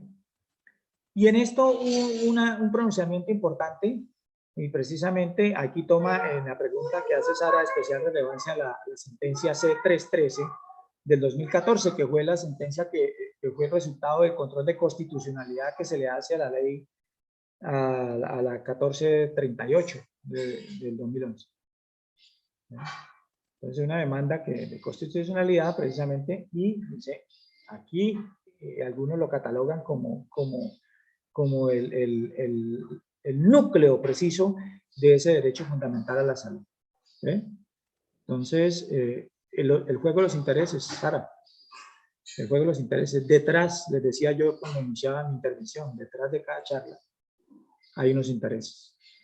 Hay un equipo interdisciplinario de expertos que están buscando que quede consignado dentro de esta ley los intereses mismos, de las farmacéuticas, de los laboratorios, de la infraestructura, de los mega monopolios en materia de salud. ¿Ve? Y eso es bien claro. Un ministro con unos asesores, y el asesor del ministro o el mismo ministro se va de aquí y se va a representar los intereses de una aseguradora o de una multinacional del petróleo o de cualquiera de estas empresas. Entonces uno dice, desafortunadamente, hoy estamos llamados y convocados a estar muy atentos precisamente a todos estos ejercicios que se están haciendo y sobre todo a que participemos de manera activa con propuestas que lleven, ¿cierto?, ese análisis a cada uno. Qué bueno fuese que la Universidad de Santo Tomás, la Facultad de Derecho y las especializaciones que correspondan dijeran, nosotros frente a la reforma o a este proyecto, en el foro que se podría de alguna manera organizar, consideramos que frente al manejo de la salud primaria, esta propuesta que hace parte de la comunidad estudiantil de la Universidad de Santo Tomás. Entonces, fíjense que estamos llamados a eso. Esa es la participación ciudadana, y si no la ejercemos, pues sencillamente otros toman las decisiones por nosotros. Con el voto que nosotros, el voto de confianza que les damos al Poder Legislativo, a nuestros senadores y representantes, ellos toman las decisiones, votan, y nosotros sencillamente después tenemos que acatar lo que resulte de estas discusiones. Nos quedan 2 minutitos para una última pregunta elaborada por Robert Gutiérrez. La pregunta tiene son dos preguntas más bien. La primera, en torno a cuál sería la mejor forma para garantizarle los mismos derechos tanto a las personas que se encuentran afiliadas a las diferentes EPS como a quienes no. Entiendo que se refiere pues a un régimen contributivo y a un régimen subsidiado, y asimismo en segunda instancia, teniendo en cuenta que los prestadores del servicio de salud en su mayoría se encuentran vinculados bajo la modalidad de prestación de servicios, pero ellos cumplen horarios y demás, digamos que relaciones de un vínculo laboral, ¿cuál sería esa mejor forma en torno a garantizarles verdaderamente sus derechos como prestadores del servicio de la salud? Robert, estamos frente a un derecho universal. ¿Sí? La salud como derecho universal. Uno de los principios, precisamente por el mandato constitucional y desarrollado por el artículo 2 de la Ley 100, me dice principio de universalidad. Todas las personas deben, sin ningún tipo de discriminación, deben ser atendidas. ¿Sí? Y los recursos están garantizados. Sea subsidiado, sea contributivo, sea población pobre no cubierta, están garantizados los recursos. ¿Ves? Entonces, ahí no puede existir discriminación alguna. Hay que atenderlo. Y en cuanto a la segunda parte, efectivamente, eso ya se ha tratado de zanjar esa discusión frente a la desregularización de la vinculación de los trabajadores al sector. del sector salud. Modelos de tercerización, modelos de intermediación. La ley 1429 del 2010 estableció de las regulaciones, es la formalización del empleo, se llama esa ley, pues, el nomen juris. Y allí se establece precisamente que no se puede, en el artículo 63 de esta ley 1429 que estoy citando muy puntualmente, dice que no se podrán realizar las actividades misionales de las instituciones a través de, en ese fuera puntual, en el caso de las cooperativas de trabajo social. ¿Ve? Posteriormente esto se reguló en el 2011 con el decreto 2025. Algunos dijeron que interpretaron mal, se acabaron las cooperativas de trabajo asociado. No, esa es una de las múltiples modalidades de vinculación que existen, sino que está diciendo es, se debe reformalizar. Y hay una serie de sanciones del Ministerio de Trabajo como órgano administrativo de control en esta parte, pues que se están implementando para las instituciones.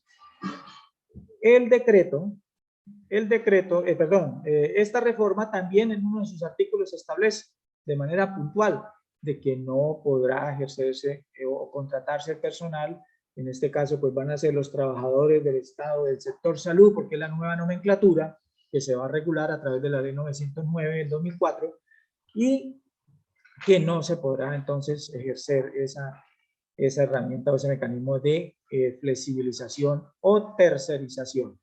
Entonces, ahí ya más o menos está estipulado, ya se ha venido trabajando en ese aspecto. Sin embargo, pues cuando son instituciones públicas, particularmente, pues eso depende también de la estructura administrativa que se tenga, del plan de cargos, cómo esté conformada este plan, y obviamente hay que hacer algún tipo de contratación para poder cumplir con ese objeto social, que es la prestación de servicios de salud. ¿Qué se hace en esos casos? Ahorita pues se están contratando por procesos, ¿sí? Que el proceso incluya el suministro de personal, de los medios de trabajo, de muchos aspectos que ellos deben asumir de manera directa y prácticamente se deben iniciar en la infraestructura que tiene la institución contratante. Entonces, ya se ha prestado atención sobre estos aspectos y esperemos que salga lo mejor precisamente para el talento humano en el sector salud. Bueno, doctor de la Rosa, muchísimas gracias por esas apreciaciones conceptuales en la práctica también de lo que ha sido hasta el momento el desarrollo de todo este sistema de seguridad social enfocado el día de hoy en la salud. Muchas gracias por su intervención, por la respuesta a todas las inquietudes de quienes hoy bien tuvieron acompañarnos en este espacio académico de reflexión en torno a las temáticas fundamentales que se han venido abordando y es el proyecto de reforma a la salud. A todos los participantes, a todos quienes tuvieron a bien acatar este llamado, muchísimas gracias por acompañarnos y extendemos la invitación para que el día de mañana también nuevamente nos acompañen desde las 10 de la mañana con un nuevo panel también de una temática relevante en torno al derecho penal. Así que muchísimas gracias a todos, que tengan un excelente día, recuerden seguirnos en nuestras redes y bueno, todos a cuidarnos, que estén muy bien, feliz día. Hasta luego. Muchas gracias a todos, muy amables.